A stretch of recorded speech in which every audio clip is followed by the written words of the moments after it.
Hello everyone, it's Dave from DTM Heating and Plumbing Solutions. Just thought I'd do a quick video on does my 30-year-old boiler that still behaves itself and gives me heating and hot water really need servicing. I get that quite a lot. People say they've had their boiler for donkey's years and it's never let them down, and it's okay. But quite often when you take a look at them, they've actually got themselves into a pickle from a gas safety point of view.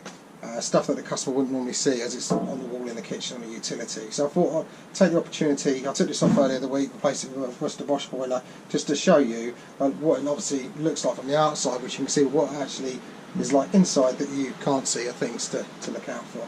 I'm not going to give any sort of gas safety advice on how you can look after this yourself. This is purely down for a professional to look after, a gas safe registered engineer.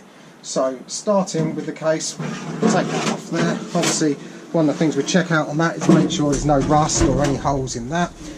Getting in, you can then see the back plate for the boiler. So on this model, the Potterson Neat Heat 1016 is actually an issue with these back plates corroding. As a result of that, any product of combustion from the flame actually gets pumped into your kitchen utility wherever the boiler is. So really careful with this, because that's where you get CO poisoning from the products entering the kitchen or utility, wherever it is.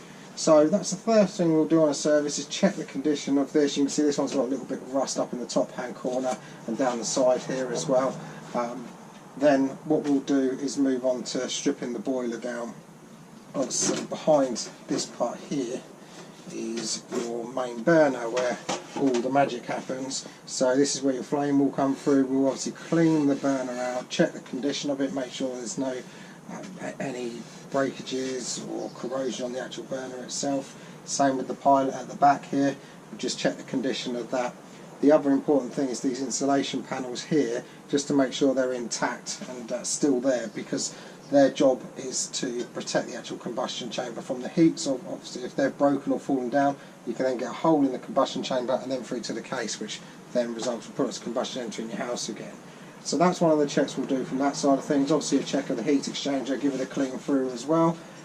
Then we'll go on to checking your gas pressures on the gas valve, just to make sure that it's burning right, it's all set up, got the right amount of gas there. We'll take a flue check from the outside using our gas analyzer.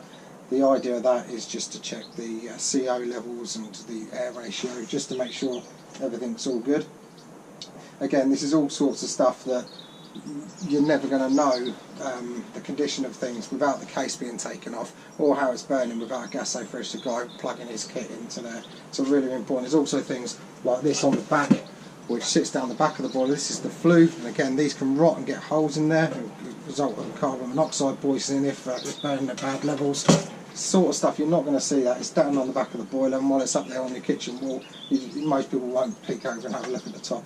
That is it really, as it sort of shows the importance of making sure that you keep your boiler serviced even though it's working. It's just as simple as these old boilers are pretty much a flame in a box and they'll go for anything. All the modern boilers, they actually monitor stuff to make sure it's keeping itself in a safe situation. These don't. Most of the time they'll just keep going and going and going until a gas safe registered engineer pops his head in there and sees that it's unsafe, or they actually people experience the symptoms of an unsafe situation such as CO poisoning, or the customer decides to change it because they want a more efficient boiler, or they've had enough of the big old boiler on the wall. So any questions, give us a shout, drop us a message on my Facebook page, book us in for a service, take advantage of our summer servicing offers where the price drops down a little. Any info, just yeah, contact me on Facebook. Thank you.